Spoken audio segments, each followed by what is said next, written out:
नमस्कार, चेतना टुडे में आपका स्वागत है। सबसे पहले एक नजर अब तक की खास सुर्खियों पर। रतलाम जिले से 6 तीर्थयात्री केदारनाथ में लापता, सकुशल लौटने पर उमड़ा आंसुओं का सैलाब। बार एसोसिएशन चुनाव में संजय पवार अध्यक्ष व दीपक जोशी सचिव निर्वाचित। और 4 आरोपियों से 4 अवैध शस्त्र 7 राउंड सहित बरामद। हमें अभी खबर मिली है कि रतलाम जिले के केदारनाथ में फंसे 220 लोगों को सेना ने हरिद्वार स्थित शांति कुंज में सुरक्षित पहुंचाया है। इन लापता लोगों के बारे में चिंतित परिजन हरिद्वार कंट्रोल रूम प्रभारी प्रमोद वर्मा से उनके मोबाइल नंबर 0975227177 अथवा श्री राठौड़ से उनके मोबाइल नंबर 09258369 पर संपर्क कर सकते हैं। केदारनाथ में प्राकृतिक कहर में रतलाम जिले के 6 तीर्थयात्री अभी भी लापता हैं। परिजन इनके वापस लौटने की उम्मीद लगाए बैठे हैं। कुल 11 यात्रियों के दल में से 5 के सकुशल होने की जानकारी मिली है। शेष का कोई पता नहीं चल पाया है। गांव से उन्हें तलाशने के लिए 8 सदस्यीय दल केदारनाथ के लिए निकला है। रतलाम जिले के नामली पुलिस थाना अंतर्गत ग्राम उसरगांव अमलेठा से 11 तीर्थयात्रियों का दल 13 जून को रवाना हुआ था। यह दल खाचरोत जिले से गए एक दल में शामिल था, जिसमें 6 पुरुष और 5 महिलाएं शामिल थीं। यह दल 15 जून को हरिद्वार पहुंचने के बाद शाम को ही केदारनाथ तीर्थ के लिए रवाना हो गया था। एक ही गांव के इस 11 सदस्यीय दल के कुछ सदस्यों से परिजनों ने आखिरी बार 15 जून की शाम चर्चा की थी। इसके बाद से आज तक लापता 6 यात्रियों की कोई जानकारी नहीं मिल पाई है। लापता तीर्थयात्रियों को लेकर परिजन गहरे सदमे में हैं। पूरे गांव में फिक्र और चिंता का माहौल है। किस समय कौन सी खबर आ जाए यह कोई नहीं जानता है। परिजन लगातार टीवी पर घटनाक्रम की जानकारी लेते हुए अपने लापता परिजनों की कोई खबर आने का इंतजार कर रहे हैं। ग्रामीणों के अनुसार ग्राम उसरगांव से जिन 6 यात्रियों का पता नहीं चल पाया है, उनमें रणछोड़ लाल 55 वर्ष, वासुदेव 48 वर्ष, रेशमबाई 45 वर्ष, सुखदेव 43 वर्ष, विद्याबाई 41 वर्ष तथा सुमित्राबाई 60 वर्ष शामिल हैं। ये सभी एक ही परिवार से संबंधित है, जबकि जिनका पता चल गया है उनमें शंकरलाल 65 वर्ष, धूलजी 60 वर्ष, मोहनबाई 65 वर्ष, मधु 21 वर्ष तथा नारायण 10 वर्ष शामिल हैं। ग्रामीण मांगीलाल के अनुसार लापता तीर्थयात्रियों के बारे में हमने जिलाधीश को 17 जून को लिखित में सूचना देते हुए फोटो सहित अन्य जानकारियां पुलिस को दे दी है, लेकिन अभी तक कोई खबर नहीं आई है। हमारा यह कहना है कि जिन लोगों को सेना ने सकुशल बचाया है, कम से कम उनके परिजनों को तो सूचना दी जाना चाहिए। हमने लापता तीर्थयात्रियों की तलाश के लिए गांव से 8 लोगों का एक दल केदारनाथ तीर्थ के लिए भेजा है, जो उन्हें लगातार तलाश रहा है। प्रशासनिक स्तर पर हमें कोई मदद नहीं मिली है।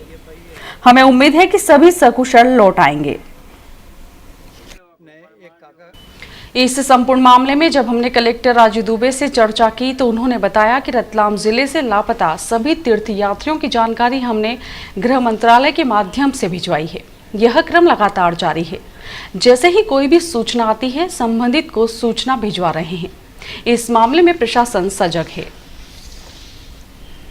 प्राकृतिक कहर में हजारों लोगों के जीवन गंवाने के बीच सकुशल बचे तीर्थयात्रियों के वापस लौटने का क्रम शुरू हो गया है। राठौड़ समाज द्वारा केदारनाथ में आयोजित कथा महोत्सव के बाद सुरक्षित लौटे परिजनों को अपने बीच पाकर आंखों से आंसुओं की गंगा और भावनाओं का सैलाब उमड़ पड़ा। केदारनाथ यात्रा के दौरान हुई प्राकृतिक आपदा में सुरक्षित लौटे तीर्थयात्रियों का रतलाम रेलवे स्टेशन पर परिजनों ने स्वागत किया।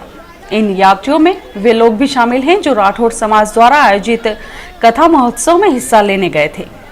जैसे ही ट्रेन स्टेशन पर आकर रुकी, परिजन एक दूसरे को सकुशल पाकर भाव विहल हो उठे। उन्हें विश्वास ही नहीं हो रहा था कि जिनकी चिंता में वे पिछले 16 जून से व्यथित थे, उनकी आंखों के सामने हैं। स्टेशन पर बड़ा ही मार्मिक दृश्य बन गया था। इसके पूर्व बीती शाम भी तीर्थयात्रियों का एक दल रतलाम लौटा। इस दल में शामिल महिला पुरुषों ने बताया कि वे प्राकृतिक कहर के कारण अपनी यात्रा अध बीच में ही छोड़कर लौट आए हैं। इसके साथ ही शहर में विभिन्न संस्थाओं द्वारा कहर के शिकार तीर्थ यात्रियों की आत्मा की शांति एवं लापता के सकुशल लौटने की प्रार्थना को लेकर जगह जगह आयोजन किए जा रहे हैं।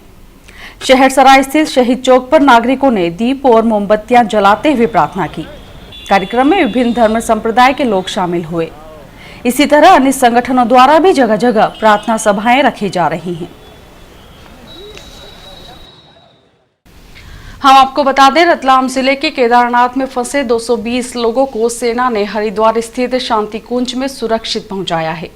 इन लापता लोगों के बारे में चिंतित परिजन हरिद्वार कंट्रोल रूम प्रभारी प्रमोद वर्मा से उनके मोबाइल नंबर 09752271777 पर अथवा श्री राठौड़ से उनके मोबाइल नंबर 09258369731 पर संपर्क कर सकते हैं। जिला अभिभाषक संघ के प्रतिष्ठापूर्ण चुनाव में अध्यक्ष पद पर संजय पवार और सचिव पद पर दीपक जोशी ने जीत दर्ज की। उपाध्यक्ष पद पर कैलाश वर्मा विजयी रहे। जिला अभिभाषक संघ के 5 पदों के लिए अभिभाषकों ने शनिवार को मतदान किया था।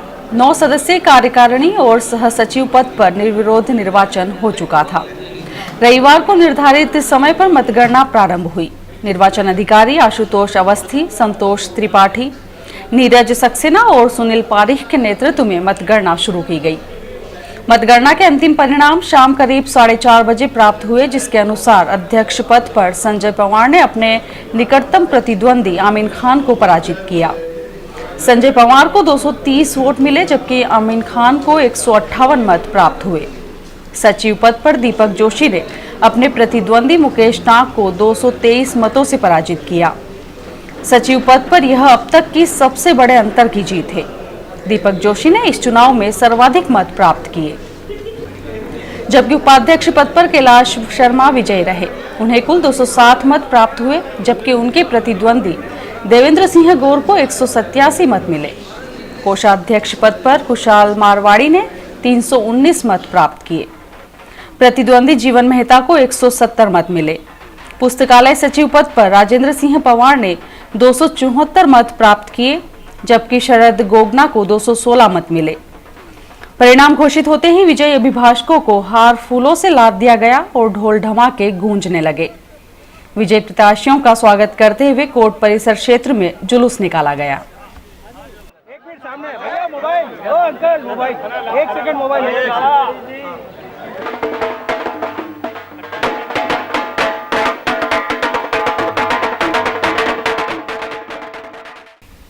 अवैध शस्त्रों के विरुद्ध पुलिस की कार्रवाई लगातार जारी है। बीते 24 घंटों में 4 आरोपियों से 4 अवैध पिस्टल, 7 जिंदा राउंड सहित जब्त किए गए हैं। पूछताछ में आरोपियों ने पुलिस को लगातार भ्रमित किया। पुलिस थाना औद्योगिक क्षेत्र प्रभारी आर.सी. डांगी ने बताया कि हाट की चौकी क्षेत्र में आरोपी अनवर को जब मुखबिर की सूचना पर पुलिस ने गिरफ्तार किया, उसकी तलाशी ली तो उसके कब्जे से 1 देशी पिस्टल और 4 जिंदा राउंड जब्त किए गए। आरोपी यह अवैध शस्त्र बेचने की नियत से लेकर घूम रहा था। श्री डांगी ने बताया कि वह अवैध शस्त्र कहां से लाया। जब उससे इस बारे में पूछताछ की गई तो उसने पुलिस को भ्रमित करते हुए बताया कि कोई अज्ञात व्यक्ति उसे दे गया था। आरोपी पूर्व में भी कई मर्तबा गिरफ्तार हो चुका है। उसके विरुद्ध आर्म्स एक्ट में प्रकरण दर्ज कर पूछताछ जारी है। इधर पुलिस थाना स्टेशन रोड ने महू नीमच स्थित सालाखेड़ी चौकी से एक युवक राजेश निवासी स्टेशन रोड को गिरफ्तार कर उसके कब्जे से इंग्लैंड में निर्मित 1 पिस्टल और 2 जिंदा राउंड जब्त किए। इसी तरह महू नीमच रोड स्थित कृषि उपज मंडी गेट नंबर 1 के पास से एक अन्य युवक मुख्तियार मेवाती निवासी ताल नाका काड़ाचोर मोहल्ला जावरा को पिस्टल राउंड लिए रंगे हाथों पकड़ा। पुलिस ने इसके पास से एक पिस्टलमय मैगजीन व 3 राउंड के साथ गिरफ्तार किया। जबकि माणक चौक पुलिस ने सागोद रोड से एक युवक कारूलाल गायरी निवासी पिपलोदा को देशी कट्टे के साथ पकड़ा। पुलिस ने इसके पास से 12 बोर का देशी कट्टा जब्त किया।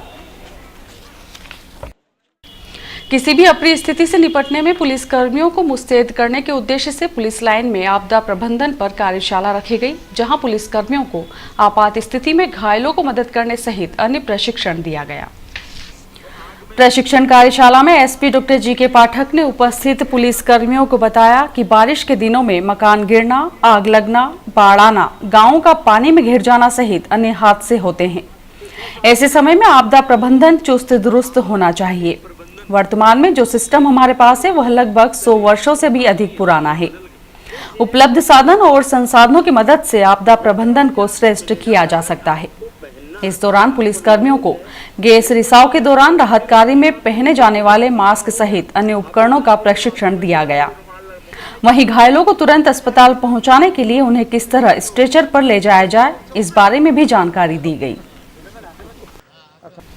हम आपको बता दें, रतलाम जिले के केदारनाथ में फंसे 220 लोगों को सेना ने हरिद्वार स्थित शांति कुंज में सुरक्षित पहुंचाया है।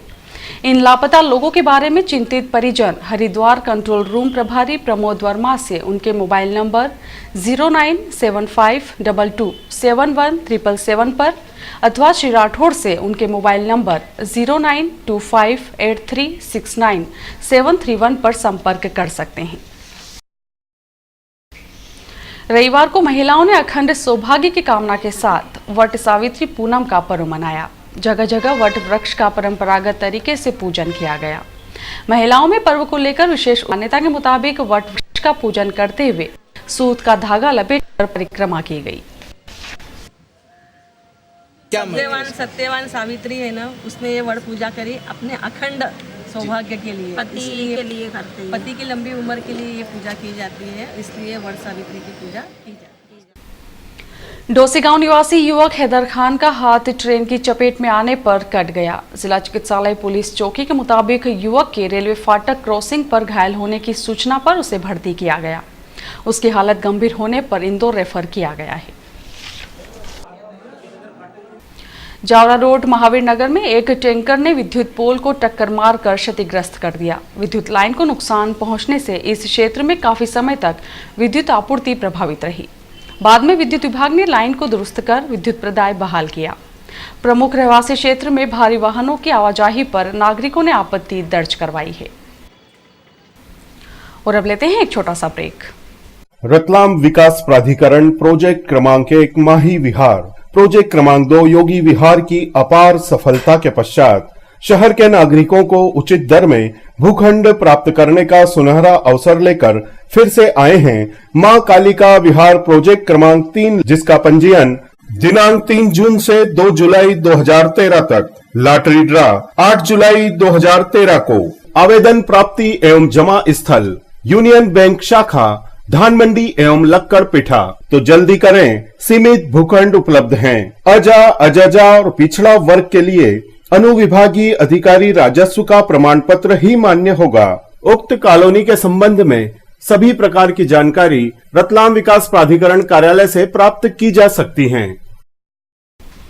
और आइए देखते हैं अंत में सुर्खियां एक बार फिर।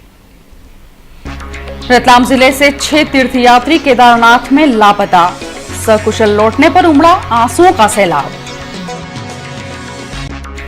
बार एसोसिएशन चुनाव में संजय पवार अध्यक्ष व दीपक जोशी सचिव निर्वाचित। और 4 आरोपियों से 4 अवैध शस्त्र 7 राउंड सहित बरामद।